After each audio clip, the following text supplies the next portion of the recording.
Hello and welcome to another Analysis Behind the News, where we provide the perspective that you can use to help save American liberty and independence. Today we've got 3 action items for you, so please stay tuned.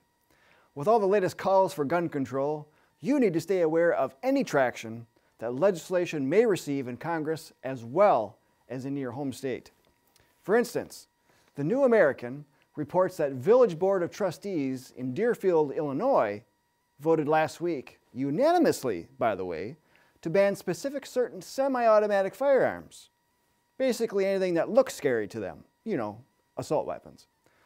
Residents of Deerfield have until June 13th to remove these guns or face daily fines up to $1,000 per day. The media has not reported if confiscations will result, but lawsuits have already been filed. Over at Breitbart, they are reporting that the Mayor of London is tweeting about knife control. Mayor Sadiq Khan wrote, "No excuses. There is never a reason to carry a knife. Anyone who does will be caught, and they will feel the full force of the law." Interestingly enough, violators face up to 5 years in prison. London has seen a large rise in its violent crime rate due to knife attacks, because due to nearly 100 years of gun control, knives are easier to obtain. Now, Breitbart reports that in 2009, just 12 years after the passage of the Firearms Act, which greatly cracked down on pistol ownership, the Daily Mail declared that Britain was the most violent country in Europe. It reported that Britain had a worse rate for all types of violence than even the US.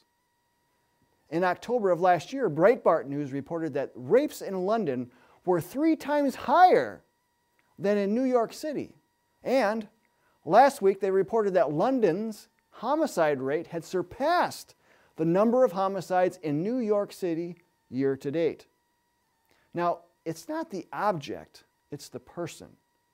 That person has made an immoral decision to violate another person using whatever means necessary, whether it's a gun, a knife, a baseball bat, an automobile, or even a piece of silk cloth. Did you know that yellow silk cloth, like a scarf or a kerchief, which is called a rumel, has been used to kill an estimated 500,000 to 1 million people? Yeah, that history is fascinating. For nearly 600 years, hundreds of thousands of travelers in India disappeared. These were merchants, religious pilgrims, and even police officials that disappeared. Many assumed it was just the work of bandits. But the truth is much stranger. In 1816, a British soldier by the name of William Sleeman read an article that pointed to an explanation for these disappearances.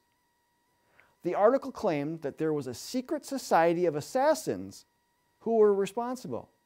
Now, keep in mind that India was under the rule of the British East India Company at the time, and intrigued by the opportunity to expose these assassins, Mr. Sleeman was transferred from the army to civil service in India. 2 years later, he was appointed magistrate of the Narsingpur district. With that, he now had the authority and the resources to investigate the article's claim. What he uncovered is truly bizarre. As the New American magazine wrote in its July 20th, 1998 issue, Sleeman exposed a hereditary system associated with Hindus and Muslims that transcended both religious and class systems of the day. The powerful and pervasive organization was named the Thugs, or Thuggees. Sleeman estimated that there were about 5,000 Thuggees in India at the time.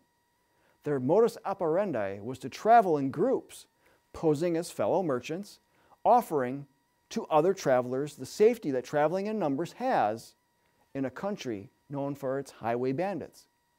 The victims were usually only too happy to join, and once confidence was established after a few days, the thugs would work together to overcome the victim and strangle him with a rumel. Victims were robbed and then buried into shallow graves. And the reason why had nothing to do with robbery. Rather, Sleeman uncovered that the Thuggees were doing this to appease the ancient Indian goddess Kali. At its height, the Thuggees were killing between 30,000 and 40,000 victims per year. And all this was done with a silk scarf. Again, it's not the object that's responsible, it's the person. So, why do governments focus on objects? If government focused on those responsible for the crime, then objects wouldn't be the focus, since there are already laws written to punish people for committing crimes. So again, why do governments focus on objects? Because it seeks every excuse to take further control of areas that it does not have power to do so. And in the case of the U.S., checks and balances are supposed to prevent these unconstitutional power grabs, but these are frequently abandoned due to the court of public opinion. Focusing on the object also sets the stage for disarming a country's citizenry. Dictators from many socialist, democratic socialist, communist, and fascist countries have shown the world throughout history that an unarmed populace is much easier to control, manipulate, and dispose of. If you think that can't happen here, you're not paying attention to the power grabs that have and continue to take place on all levels of government. And with the drive to regional and then world government, the global elite would love to see the American people disarmed. So, action item number 1. Let Congress and President Trump know of your solid stance on the Second Amendment. Tell them to stop the federal assault weapons ban of 2018. Links are in the description to do so. And action item number 2. Watch our 1977 video called Are Guns to Blame? This video exposed gun control back then, and you'll find that not much has changed in the campaign to disarm Americans. And action item number 3. Join our organization today to be part of a national concerted action program that has been protecting liberty for 60 years. Our highly experienced staff and volunteer leaders will show you how. And please, like and share this video with others. And until next time, we'll see you then.